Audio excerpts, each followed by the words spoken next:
উফ, অনেক ভাইয়া আসতে দিন না, আমার অনেক লাগছে তো। আমি তো কিছুই করিনি, আগে চিৎকার করছো কেন? আপনি অনেক জোরেই দিচ্ছেন। জোরে না করলে মজা হবে না তো। আমার বুক ব্যথা করে দিয়েছেন। যখনই আসেন বাইরে তখনই আমার বুক ধরার ধান্দায় থাকেন। বুঝি না আপনি সারাদিন কি এইসব ভাবেন? আমি তোমার সব কিছু খেতে চাই, বোঝো না কেন? খান, অনেক বেশি করে খান। আনিকা হলো নিলয়ের বোন, আর নিলয় হলো অনিকের বন্ধু। নিলয়ের বোনের নাম আনিকা। আনিকা যেমন সুন্দরী তেমনি অনিক আনিকা ভার্সিটিতে পড়ে। অনিক আর আনিকার মধ্যে খুবই সুন্দর প্রেমিক প্রেমিকার সম্পর্ক। সর্বদা ইয়ার্কি হাসি ঠাট্টাই ওদের মধ্যে চলে। আনিকা প্রায় অনিকের কাছ থেকে ওর পাঠ্য সহায়িকা, ক্লাস অ্যাসাইনমেন্ট, বিভিন্ন প্রজেক্টে হেল্প নিত। অনিক গত কয়েক মাস যাবৎ লক্ষ্য করেছে যে আনিকা বেশ পাকা হয়ে উঠেছে। আচ্ছা অনেক ভাইয়া, আমাকে কেমন দেখতে লাগে? সুন্দরী। শুধু সুন্দরী? আচ্ছা, কোন জিনিসটা আপনার আকর্ষণ করে? তোমার হাসি, চোখ, মুখ। বুকের দিকে তাকান না। বুকে কি আবার? আনিকা প্রায় অনিককে রোমান্টিক SMS দেয়, এমনকি ফেসবুকেও কমেন্ট পোস্ট করে।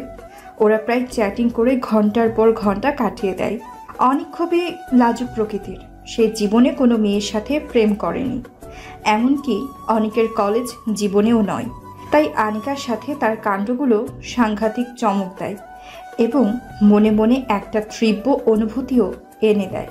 তাই অনিকও আনিকার পোস্ট ও SMS-গুলোর পজিটিভ রিপ্লাই দিতে শুরু করে। প্রায় 2 সপ্তাহ আগে আনিকা আর অনিক মেসেঞ্জারে চ্যাটিং করছিল। ভাইয়া, আপনি কি আমাকে ক্লাস প্রজেক্টের ব্যাপারে একটু হেল্প করতে পারবেন? আমি জাভায় একটা প্রোগ্রাম তৈরি করেছি, ওই প্রোগ্রামটার ব্যাপারে। আমি যদি হেল্প করি তাহলে বিনিময়ে কি আশা করতে পারি? একটা চকলেট দেব। চকলেটটা কি যথেষ্ট? এত বড় প্রোগ্রামের কোড লিখে দেব? আপনি কি চাই? আপনার যা চাই তাই দেব। একটা চুমু খেতে দিলেই কাজটা করে দিতে পারি। আনিকা কিছু সময়ের জন্য নীরব হয়ে গেল। মেসেঞ্জারে নক দিয়েও আর কোনো কাজ হচ্ছে না। অনেক একটু ভয় পেল, তাই যথাসম্ভব আনিকাকে বোঝাতে চাচ্ছে অনেক মজা করছে। আমি দুঃখিত, ইত্যাদি ইত্যাদি অনুনয় করতে লাগলো অনেক। অনেকক্ষণ পরে আনিকা রিপ্লাই দিয়ে বলল, আমার নেট প্রবলেম ছিল তাই আপনার কোনো মেসেজ পাইনি। অনেক কি চেয়েছিল তার রিপিট করতে অনেকের মধ্যে সেগুলো রিপিট করার মতো মানসিকতা তখন আর ছিল না। তাই অনেক এটা এড়িয়ে গেল এবং বলল সেটা তেমন জরুরি কোনো কিছু ছিল না। তারপর সে অনেককে পুনরায় জিজ্ঞেস করলো, আপনি আমাকে হেল্প করবেন কি না? হ্যাঁ, আগামী শুক্রবার আমার অফিস ছুটি আছে। নিলয়কে সাথে নিয়ে আমাদের বাড়িতে চলে এসো, তোমার প্রজেক্টটা নিয়ে আলোচনা করা যাবে। সেদিন শুক্রবার সকাল 11টার মধ্যেই নিলয় তার বোনকে নিয়ে অনিকদের বাড়িতে আসলো। ওরা দুপুরে একসাথে খাওয়া দাওয়া করে। অনেক খাওয়া দাওয়ার পর একে অন্যের খোঁজ খবর নিতে আনিকাকে বলল, আমার পড়ার ঘরে আসো, যাতে প্রজেক্টটা নিয়ে স্বাচ্ছন্দ্যে আলোচনা করা যায়। পড়ার রুমে আসলো দুজন। আনিকা অনিকের পাশে বসলো এবং তার প্রজেক্টের ব্যাপারে বিস্তারিত অনিককে বলল। কিছুক্ষণ পরেই অনিকের ছোট ভাই এসে অনিককে বলে গেল সে আর নিলয় মিলে মার্কেটে যাচ্ছে, একটু ঘোরাঘুরি করবে, তাই আসতে লেট হবে। যাতে প্রোগ্রামে লেখা যে কত কষ্ট তা প্রোগ্রামার মাত্রই হাড়ে হাড়ে টের পান। আনিকার প্রজেক্ট খুব একটা কঠিন কিছু নয়, একটা লুপ প্রোগ্রামিং মাত্র। সব কোডিং শেষ হলেও লুপটাই কাজ করছে না। অনিকের মাথা গরম হয়ে আসছে। আমাকে এক গ্লাস ঠান্ডা পানি খাওয়াবে? আনিকা পানি এনে দিয়ে বলল, ভাইয়া, আপনি কিন্তু বললেন না এই কাজটার বিনিময়ে কি চান। চকলেট হলেই চলবে। কেন ভাইয়া, চুমুটা কি এখন আর আপনার লাগবে না? এই কথা শুনে অনেক একটু চমকে উঠল। অনেক জিজ্ঞেস করলো, তুমি তো ডিসকানেক্ট হয়ে গিয়েছিলে, তাহলে এই কিস মানে চুমু মেসেজের কথা জানলে কি করে? আমি আসলে ডিসকানেক্ট ছিলাম না, আমি আপনার অদম্য সাহস আর কথা উপভোগ করছিলাম। আর আমার কোনো সমস্যা নেই, আপনি আপনার চুমুটা পেতে পারেন। আনিকার এরূপ কথা শুনে অনিকের হার্টবিট বেড়ে গেল। অনিকের এই ব্যাপারে কোনো অভিজ্ঞতা নেই, কিভাবে সামলে নেবে? অনিক আনিকার দিকে তাকিয়ে দেখল তার জল জ্বলে চোখগুলোতে সম্মতির চিহ্ন। হাই গড, তাকে যে কি সুন্দরী লাগছে, ভাষায় প্রকাশ করার মতো না। তার গোলাপি ঠোঁটগুলো যেন টস টস করছে। অনিকের মন চাইছে ঠোঁট দুটোকে এখনই খেয়ে ফেলতে। ইস, কিন্তু অনিক খুবই দুর্বল এবং ভীতু হয়ে পড়েছে। এটা করার মতো তেমন মানসিক জোর অনিকের মধ্যে নেই। তাই অনিক বলল, আমি সেদিন আসলে মজা করেছিলাম। আনিকাকে একটু মলিন দেখালো। হতাশ হয়ে সে বলল, ঠিক আছে, আপনি যখন চাইছেন না তখন আর কি করার। আসলে তা নয়, তখন মনে হয়েছিল তোমাকে একটা চুমু দেই। তাহলে চুমু দিচ্ছেন না কেন? আমি কি বারণ করেছি নাকি? অনিক বুঝতে পারছে না কি করবে। তাই অনিক দাঁড়িয়ে আনিকার মুখের কাছে এগিয়ে গিয়ে তার গালে আলতো করে একটা চুমু দিল। আনিকা বলল, ভালোই, তবে বেশি ভালো নয়, স্বার্থপর। আপনি তো আপনার ঠোঁটের টেস্টেই আমাকে নিতে দিলেন না। কথাটা বলেই সেও উঠে দাঁড়ালো এবং অনিকের ঘাড়ের পিছনে 2 হাত দিয়ে ধরে 2 চোখ বন্ধ করে অনিকের কানের কাছে ফিসফিসিয়ে বলল, আমার ঠোঁটে একটা চুমু দিন না অনিক ভাইয়া। তার মুখ থেকে এই কথা শুনে অনিক আর নিজেকে ধরে রাখতে পারল না। অনিকও তাকে জড়িয়ে ধরে তার ঠোঁটে চুমু খেতে লাগলো। আনিকার ঠোঁট 2টা কমলার চেরা যেন। আনিকাও সাড়া দিল। তাই অনিক মিনিটের মধ্যেই উত্তেজিত হয়ে গেল। অনিকের হাত দুটো আনিকার পেটে দৌড়াদৌড়ি করছে, আর আনিকার হাত দুটো অনিকের মুখমণ্ডলকে তার ঠোঁটে চেপে ধরে আছে। কিছুক্ষণ চুমু খেয়ে দুজনে প্রচণ্ডভাবে উত্তেজিত হয়ে কেঁপে উঠল। একে অপরকে পাগলের মতো চুমু খেতে লাগলো। সেই মুহূর্তে আনিকা অনিকের একটা হাত নিয়ে তার বুকের উপর জোরে চেপে ধরল।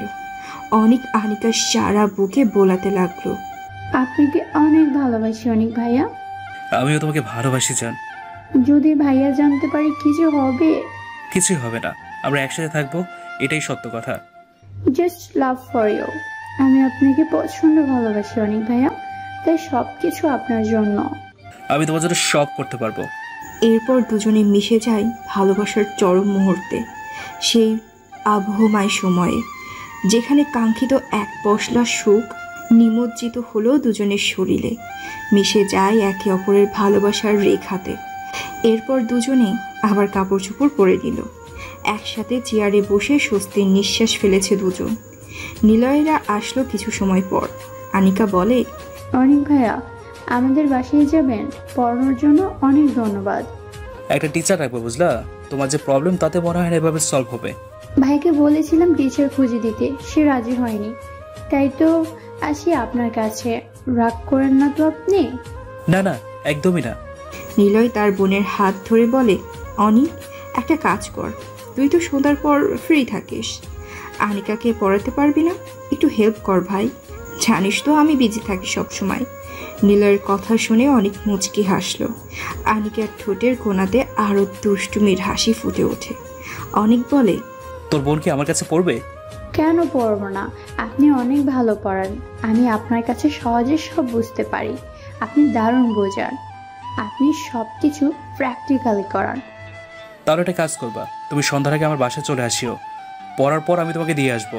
বুঝিস তো নিলয়, অফিস শেষ করে আর যেতে ভালো লাগে না। আনিকা এতটুকু কি আসতে পারবে না? পারবো, আমি রিক্সা নেব, চলে আসবো সোজা, কোনো সমস্যা নেই। নিলয়ের অগোচরে ওরা দুজন হাসাহাসি করতে থাকে। তারপর আনিকা চলে যায় নিলয়ের সাথে। রাতে দুজনে চ্যাট করেছে। আসলে ওরা দুজনকে একে অপরকে সত্যি মন থেকে ভালোবাসে, কিন্তু নিলয় অনেক রাগী একজন। সে কারণে নিলয়কে অনেক কিছুই বলতে পারেনি। তারপরও ভালোবাসার জন্য অনিক আর আনিকা একসাথে থাকছে। সময় মতো একে অপরের বাড়িতে জানিয়ে বিয়ের ব্যবস্থা করে নেবে। এই যে মিস্টার, না সরি, আমার টিচার, আমার বুকে অনেক ব্যথা করছে, এত জোরে কেউ চাপে, বাপরে, মনে হচ্ছিল যেন রাক্ষস। আমি তো আস্তেই করছি সব, তুমি তো জোরে জোরে করছিলে। আচ্ছা, পরের বার একদম আস্তে করবো। পরের বার মানে? আবার কি করতে চান আপনি? ওই যে যেটা করলাম সেটাই করব। কেন, তোমার কি ভালো লাগেনি? আজকে তো সব ব্যথা করেছেন, রোজ কি হবে নাকি? ভালো ছিলেন আপনি। এসব কি বলেন? ভাইয়াকে কি বলে দেব? না না থাক, লাগবে না, এমনি বলেছিলাম। ভীতু একটা। আমি ভাইয়াকে বলবো না, আপনি যা খুশি করবেন। আমি জানি আপনি আমাকে অনেক ভালোবাসেন। অনেক ভালোবাসি, রোজ করব আমরা। কি করবেন? এসব ভালো না, বুঝেছেন? আমি না আপনার স্টুডেন্ট। তাতে কি, স্টুডেন্টের সাথে কি কিছু করা যাবে না? হ্যাঁ যাবে তো, কিন্তু আমি তো আপনার বন্ধুর বোন, তাহলে? বন্ধুর বোন কি বউ হয় না? তোমাকে বিয়ে করবো আমি, তোমার কোনো আপত্তি আছে? বাসরাতে মজা বোঝাবো, সারা শরীরে কামড় দেব। শোক কত পারবেন তো? পারবো। ভাই আসছে, পরে কথা বলবো। আনিকা চ্যাট অফ করে দেয়। অনিক আনিকার কথা ভাবতে থাকে। আনিকাও অনিকের কথা ভাবতে ভাবতে ঘুমিয়ে পড়ে। পরের দিন আনিকা অনিকের রুমে এসে বসলো। রুমটা বেশ অগোছালো, অনিক এখনো ফেরেনি। আনিকা রুমটা ভালো করে গোছাতে থাকে। রুম প্রায় সব গোছানো শেষ, বিছানায় বালিশগুলো ঠিক করছিল। এমন সময় কে যেন আনিকাকে পিছন থেকে জড়িয়ে ধরলো। কে এভাবে জড়িয়ে ধরে? আমি গো, তোমার বর যে হবে। ওহ, আপনি? স্যার, এটা কিন্তু অন্যায়। এভাবে ছাত্রের সাথে অসভ্যতামি করে বেড়ান। সাহস তো দেখে অনেক। ছাত্রী যদি অনেক সুন্দরী হয় তাহলে তো করতেই হবে, তাই না? আমি আপনার বন্ধুর বোন। আবার তো বউ, তাই না? এখনো হই নাই। হবা, একটু কাছে আসো, আদর করে দেই। না না, এইসব করা যাবে না। আমি আপনার এখন স্টুডেন্ট। আমার এখন তোমাকে খুব আদর করতে ইচ্ছে করছে। সবকিছু করতে চাইলে যে দিতে হবে এমন না।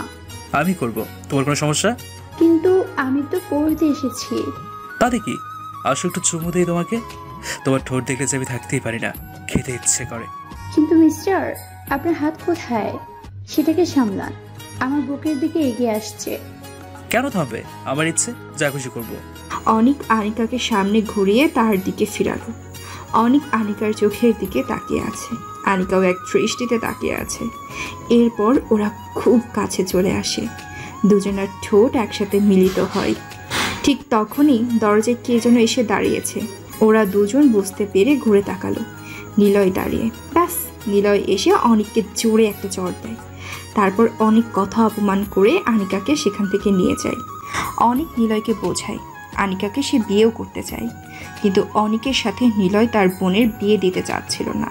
তাই আনিকা সুইসাইড করতে চায়। নিলয় সেটা জানতে পেরে আনিকাকে আটকায়। আনিকাকে বলে, অনিকের সাথেই তোর বিয়ে হবে। বলেছিলাম না আমাদের বিয়ে হবে, দেখেছো? আমরা এখন সত্যি সত্যি বিয়ে করতে যাচ্ছি। সবটা হয়েছে আপনার জন্য। আমি তো আপনাকে ছাড়া থাকতে পারতাম না। বাসরাতে এবার আর আটকাবে কে শুনি? কি কি করবেন? সব করব, তোমাকে প্রেগনেন্ট করে দেব। ফাজিল, লজ্জা করছে আমার। কিসের লজ্জা? একবার তো আমরা করেছি, তখন তো লজ্জা ছিল না। তারপর বাসর ঘরে বইরা লজ্জা পায়। দুজনে মিষ্টি কথা বলতে থাকে। এইভাবেই অনিক তার বন্ধুর বোনকে কাছে পেল। তারপরে একে অপরকে ভালোবেসে বিয়ে করে। ধন্যবাদ। আমাদের গল্প যদি আপনাদের ভালো লেগে থাকে তাহলে আমাদের চ্যানেলটিকে সাবস্ক্রাইব করে পাশে থাকা বেল আইকনটি প্রেস করে অল নোটিফিকেশন অন করে দিবেন।